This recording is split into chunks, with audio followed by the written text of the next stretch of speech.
Hello दोस्तों, कैसे हो आप। मैं आपके साथ सोनू सिंह, स्टडी विद सोनू सिंह पर आपका स्वागत है। चलिए दोस्तों, आज पढ़ते हैं प्रोनाउंस क्या होते हैं। ठीक है, सीधे मेन टॉपिक पर आते हैं। ज़्यादा बातें नहीं करनी है क्योंकि मुझे कम समय में आपको अधिक पढ़ाई करानी है। More knowledge in less time, study with Sonu Singh पर आपका स्वागत है। ये आपका चैनल है। चलिए पहचान करेंगे प्रोनाउंस क्या होते हैं। प्रोनाउंस मैंने नाउंस आपको पढ़ाई दी है, अब मैं पढ़ाता हूँ प्रोनाउंस। ऐसे वर्ड जो ऐसे नाउन के स्थान पर, ऐसे शब्द जो नाउन के स्थान पर प्रयोग किए जाते हैं वो प्रोनाउन कहलाते हैं। डेफिनेशन है, जो शब्द नाउन के स्थान पर प्रयुक्त होते हैं प्रोनाउन कहलाते हैं। जैसे कि नाउन हो गया आपका कोई भी नाम, प्रॉपर नाउन या कॉमन नाउन। मैं आपको पहले ही बता चुका हूँ, नाउन की वीडियो देख लेना आप, मैंने वीडियो डाल दी है। स्टडी विद सोनू सिंह पर सर्च करके देखिएगा। यूट्यूब पर मेरा चैनल है स्टडी विद सोनू सिंह, आप सर्च करके देखिएगा। वहाँ पे मेरी सारी वीडियो जियोग्राफी, संस्कृत, इंग्लिश की वीडियो चली रही हैं, ये सभी मिल जाएंगी। इसके बाद में आप जो भी कहोगे वो सब्जेक्ट पढ़ाऊँगा, ठीक है, यूपी बोर्ड से संबंधित। चलिए, जैसे कि कोई भी नाम, जैसे राकेश। अब राकेश आपका नाउन हो गया, इसके स्थान पर बार बार, जैसे हम राकेश का किसी सेंटेंस में बार बार इस नाउन का प्रयोग करें तो उचित नहीं है, तो उसके स्थान पर हम प्रोनाउन का प्रयोग करते हैं। जैसे कि दिस इज राकेश, यह राकेश है। दिस इज राकेश, यह राकेश है। राकेश क्या हो गया यहाँ पे, नाउन। ही मतलब वह इज अ गुड प्लेयर। अब यहाँ पे हम राकेश का प्रयोग करें तो नाउन हो जाएगा, लेकिन नाउन के स्थान पर यहाँ प्रोनाउन का प्रयोग कर रहे हैं। He is a good player, वह एक अच्छा खिलाड़ी है। कौन, Rakesh. He is a good player. जैसे सम लाइक कॉफ़ी, कुछ लोग कॉफ़ी पसंद करते हैं। एंड अदर्स टी, और अन्य चाय। लेकिन यहाँ पे अदर्स क्या है, ये प्रोनाउन है, लेकिन ठीक है, सम कुछ, ये यहाँ पे नाउन का काम कर रहा है। ठीक है, ये यहाँ पे प्रोनाउन।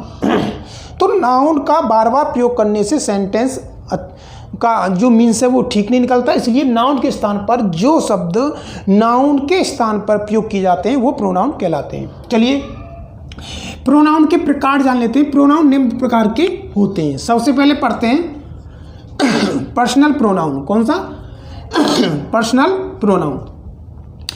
पर्सनल प्रोनाउन उन्हें कहते हैं जो तीन तरह के पर्सन्स के लिए आते हैं। पर्सनल प्रोनाउन किन्हें कहते हैं, वे प्रोनाउन जो तीन तरीका के पर्सन्स के लिए आते हैं। अब यहाँ पे आप पर्सन्स जान लीजिएगा, first person, second person, third person, क्योंकि ये पर्सन जानने से आपको डायरेक्ट एंड डायरेक्ट में बहुत हेल्प मिलेगी। फर्स्ट पर्सन आपका आई और वी कहने के लिए, सेकंड पर्सन यू, और थर्ड पर्सन आपका he, she, it, they. First person I और वी, ध्यान रखिएगा, मुख्य रूप से फर्स्ट पर्सन आई और वी होते हैं, सेकंड पर्सन यू होता है, third person he, she, it, they, और ये आपके डायरेक्ट में प्रयोग किए जाएंगे। मैं आपको सब समझा दूंगा। चलिए पढ़ते हैं फर्स्ट पर्सन। बात करने वाला फर्स्ट पर्सन कहलाता है। जैसे I, we, me, us, mine, our, ours, ये सभी आपके फर्स्ट पर्सन में कहलाएंगे। मुख्य रूप से फर्स्ट पर्सन आई और वी है। ठीक है, ये इसका ऑब्जेक्ट, जैसे आई, मी, अस, ये इसी के रूप हैं। ठीक है, चलिए पढ़ते हैं सेकंड पर्सन।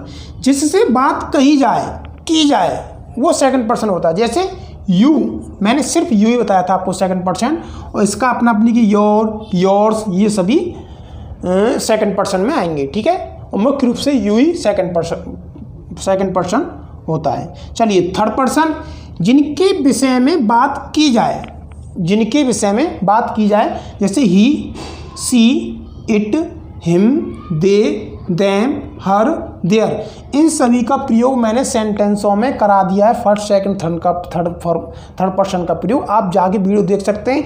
ही का प्रयोग कैसे हो रहा है, सी का, हिम, ही, दे, देम कहाँ पे प्रयोग कर रहे हैं, कैसे कर रहे हैं, ये सब देख सकते हैं आप।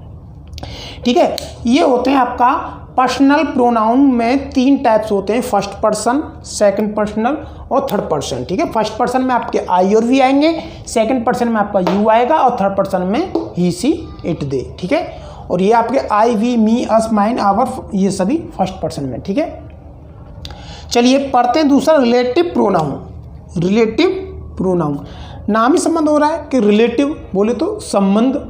अब रिलेटिव, आपके जैसे कहा जाए कि आपके रिलेटिव में कौन रहता है, तो एक तरीके से संबंध बताया जा रहा है। तो मैं बता सकता हूँ, कह सकता हूँ आपसे, जो नाउन दो वाक्यों को जोड़ता है तथा अपने से पहले प्रयोग हुए नाउन से संबंध प्रकट करता है, ऐसा नाउन रिलेटिव नाउन कहलाए, ऐसा प्रोनाउन रिलेटिव प्रोनाउन कहलाएगा जो दो नाउन दो वाक्यों को जोड़ता है, जो नाउन दो वाक्यों को जोड़ता है तथा अपने से पहले, ऐसा नाउन तो जो दो वाक्यों को जोड़ता है तथा अपने से पहले प्रयोग हुए नाउन से संबंध प्रकट करता है, वो रिलेटिव प्रोनाउन होते हैं। एग्जाम्पल देख लेते हैं। This is the house, this is the house, यह वही घर है, डैट जिसे यहाँ पर जो माई फादर बिल्ड, जिसको मेरे पिताजी ने बनाया। बिल्ड की सेकंड फॉर्म में बिल्ट पास्ट इंडेफिनिट है, सेकंड फॉर्म में जाइए उसी प्रकार से अर्थ निकालिए। AE बनाया, माई फादर बिल्ड, मेरे पिताजी ने बनाया। तो देखिए दिस इज द हाउस, यह वही घर है, डैट ये आपका रिलेटिव प्रोनाउन हो जाएगा। ठीक है, कौन सा प्रोनाउन है, जो संबंध बता रहा है, रिलेटिव। डैट जो, कौन सा, हाउस, जो पास वाले, जो माई फादर बिल्ड, जिसे मेरे पिताजी ने बनाया है। दिस इज द हाउस, यह वही घर है जिसे माई फादर बिल्ड, मेरे पिताजी ने बनाया है। तो यहाँ पे डैट क्या काम कर रहा है, रिलेटिव प्रोनाउन, दो सेंटेंसों को या फिर दो नाउंसों को जोड़ रहा है। ठीक है, रिलेटिव प्रोनाउन कौन से होते हैं, who, whom, whose, which, what, as, that. अगर ये संबंध के बारे में संबंध प्रकट कर रहे हैं तो रिलेटिव प्रोनाउन है।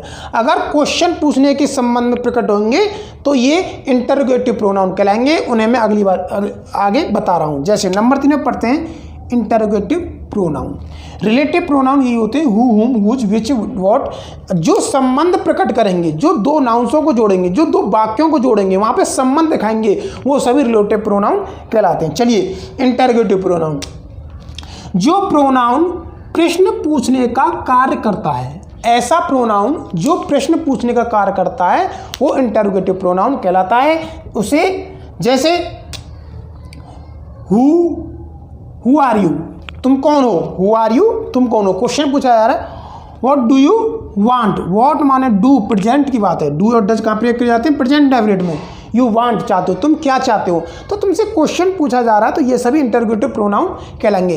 अगर अच्छा अब आप देखिए, हु माने हु आर यू, तुम कौन हो, लेकिन यहाँ पे भी आपका हु आया है, यहाँ हु संबंध बताने के लिए और यहाँ हु प्रश्न पूछने के लिए। अगर कहीं सेंटेंस में हु संबंध बता रहा है तो वहाँ पे रिलेटिव प्रोनाउन होगा, रिलेटिव, संबंधित, और इंटरोगेटिव प्रश्न पूछने का कार्य कर रहा है तो वहाँ इंटरोगेटिव प्रोनाउन होगा। आपकी समझ में बहुत अच्छे तरीके से आ गया होगा। ठीक है, हु, हुज, हुम, विच, व्हाट, व्हाई, हाउ, जो भी इंटरोगेटिव WH फैमिली वाले होते हैं वो सभी प्रश्न पूछने वाले होते हैं, वो सभी इंटरोगेटिव प्रोनाउन कहलाते हैं। अगर आपको स्क्रीनशॉट लेना तो स्क्रीनशॉट ले सकते हैं, और इससे आगे मैं आपको बता रहा हूँ। चलिए पढ़ते हैं चौथे नंबर का प्रोनाउन।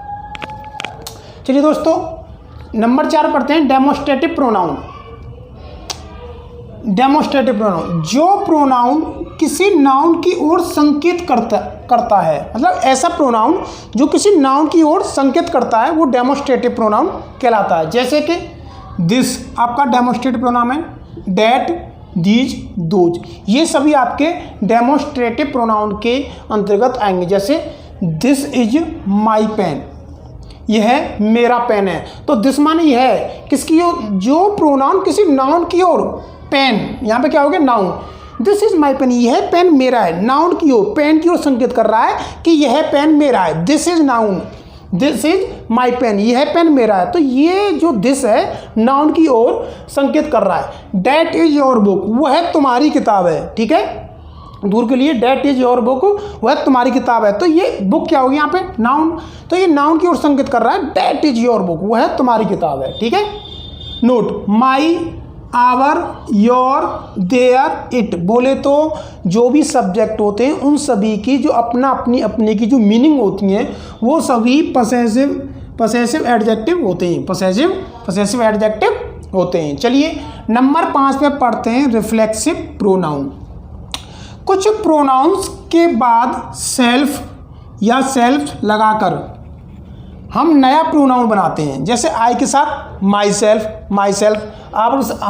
वी के साथ आवर सेल्फ, यू के साथ योर सेल्फ, दे के साथ देम सेल्फ, इस तरीके से। तो myself, ourself, yourself, himself, herself, ये सब्जेक्ट से बने हुए हैं।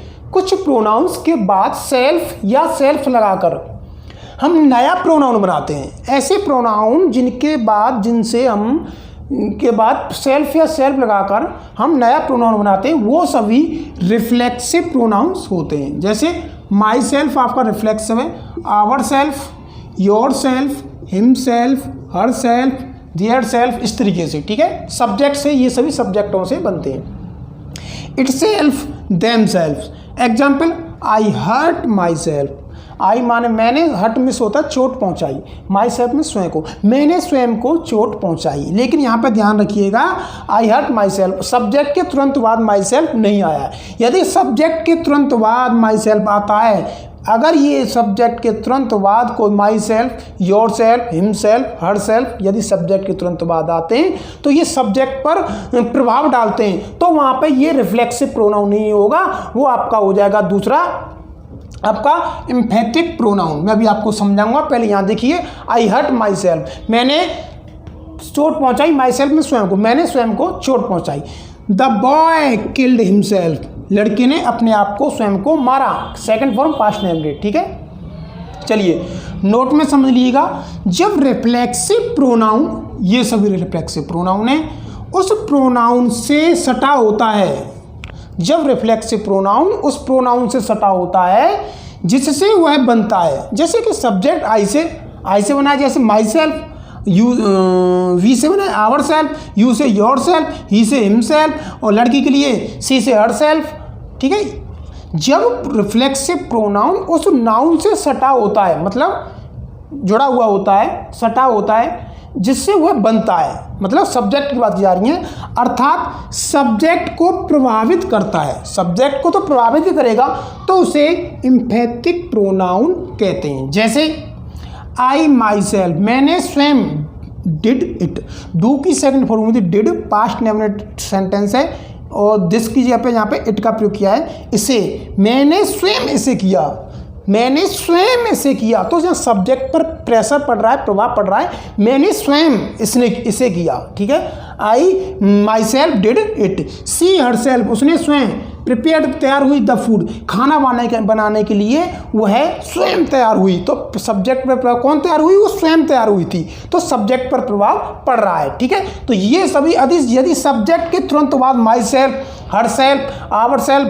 देम सेल्फ, इस प्रकार के रिफ्लेक्सिव प्रोनाउन आ जाए तो वहाँ पे ये रिफ्लेक्सिव प्रोनाउन नहीं होगा। यदि सब्जेक्ट के तुरंत आ जाए तो वो एम्फेटिक प्रोनाउन होगा। यदि सब्जेक्ट के तुरंत बाद नहीं आए, जैसे कि आई हर्ट माई सेल्फ, मैंने स्वयं को चोट पहुंचाई, तो यहाँ पर रिफ्लेक्सिव प्रोनाउन, ये यहाँ पर रिफ्लेक्सिव प्रोनाउन का कार्य कर रहा है। लेकिन सब्जेक्ट के तुरंत बाद रिफ्लेक्सिव प्रोनाउन का कोई भी वर्ड आ जाए, माई सेल्फ, आवर सेल्फ, तो वहाँ पर सब्जेक्ट के तुरंत बाद आ जाए, यदि सब्जेक्ट पर प्रभाव पड़ता है, प्रेशर पड़ता है, तो वहाँ पर एम्फेटिक प्रोनाउन होगा। ठीक है, चलिए पढ़ते हैं इंडेफिनेट प्रोनाउन।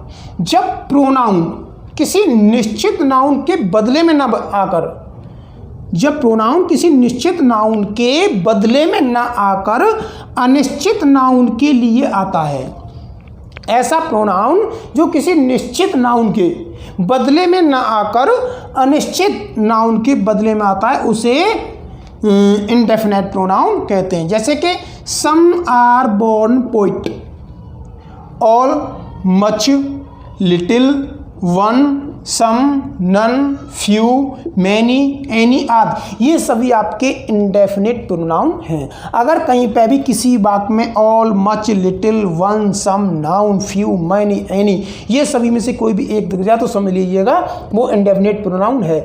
सम माने कुछ, आर माने हैं, बोर्न में जन्मे, पोइट में कवि, मतलब कुछ जन्म से ही, इसका अर्थ यहाँ पर निकल रहा है कुछ और जन्म, कुछ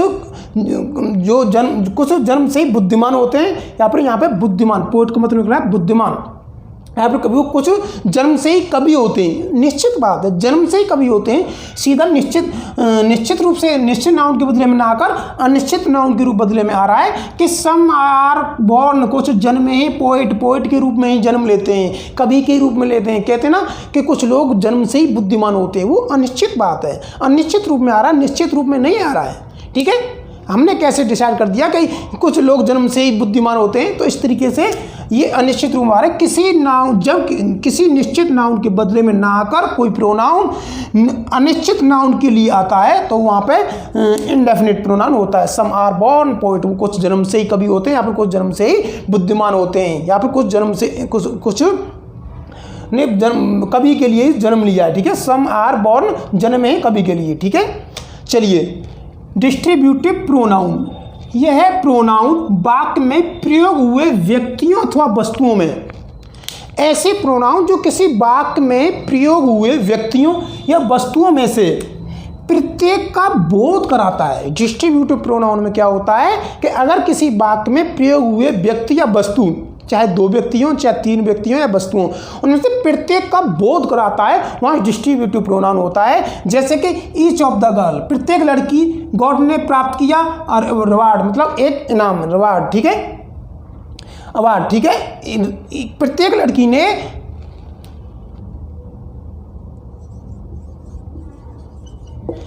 लड़की ने गॉड प्राप्त एक इनाम प्राप्त किया। तो यहाँ पे प्रत्येक लड़की की बात की जा रही है। ईच ऑफ द गर्ल्स, प्रत्येक सभी लड़कियों में से, मतलब ईच ऑफ द गर्ल, प्रत्येक लड़कियों ने गॉट अ अवार्ड, प्रत्येक लड़कियों ने अवार्ड प्राप्त किया। ठीक है, जैसे ईच, आइदर, नाइदर, ये सभी आपके तीनों डिस्ट्रीब्यूटिव प्रोनाउन कहलाते हैं। ठीक है, मतलब फिर दोबारा एक बार मैं बता रहा हूँ, जब प्रोनाउन वाक्य में किसी वाक्य में प्रयोग हुए व्यक्तियों अथवा वस्तुओं में से प्रत्येक का बोध कराया जाता है, तो यहाँ पे जो इनाम अवार्ड प्राप्त किया जा रहा है वो प्रत्येक लड़की तो प्राप्त कर रही है, तो इस तरीके से यहाँ पे कौन सा प्रोनाउन होगा, डिस्ट्रीब्यूटिव प्रोनाउन। चलिए, रेसिप्रोकल प्रोनाउन क्या होता है? पारस्परिक संबंध प्रकट करने के लिए रेसिप्रोकल प्रोनाउन का प्रयोग किया जाता है। किसके लिए? पारस्परिक संबंध व्यक्त करने के लिए रेसिप्रोकल प्रोनाउन का प्रयोग किया जाता है। जैसे कि Ram and Shyam help each other, यहाँ पे ईच अदर आपका क्या है? रेसिप्रोकल प्रोनाउन, क्योंकि राम एंड श्याम हेल्प करते हैं, ईच अदर एक दूसरे की सहायता करते हैं, संबंध कर रहे हैं, संबंध व्यक्त कर रहे हैं, एक तरीके से दूसरे की हेल्प कर रहे हैं, तो अपना संबंध बता रहे हैं। क्योंकि Ram and Shyam help each other, Ram और श्याम एक दूसरे की सहायता करते हैं। ईच अदर, वन अदर, इस प्रकार की जो वो होते हैं, वर्ड होते हैं, वो रेसिप्रोकल प्रोनाउन होते हैं। यदि किसी वाक्य में आपको ईच अदर या वन अदर दिख जाए तो वहां पर रेसिप्रोकल प्रोनाउन होगा। तो दोस्तों, मैंने प्रोनाउन से संबंधित सभी उसके प्रोनाउन के प्रकार, डेफिनेशन, उससे संबंधित किस प्रकार के प्रोनाउन, कहाँ पे इंटरोगेटिव होगा, कहाँ पर रिफ्लेक्सिव प्रोनाउन होगा, कहाँ पे रिलेटिव प्रोनाउन होगा, ये सभी मैंने आपको, डेमोन्स्ट्रेटिव प्रोनाउन वगैरह ये सभी मैंने आपको बता दिए, नाउन प्रोनाउन के प्रकार बता दिए। अगर आपको मेरा वीडियो अच्छा लगा हो, आपको पढ़ाने का मेरा तरीका जो अच्छा लगा हो, आपकी समझ में आया हो, तो मेरी वीडियो को लाइक करें, शेयर करें, सब्सक्राइब करें, और मैं आपके साथ सोनू सिंह। ठीक है, जय हिंद।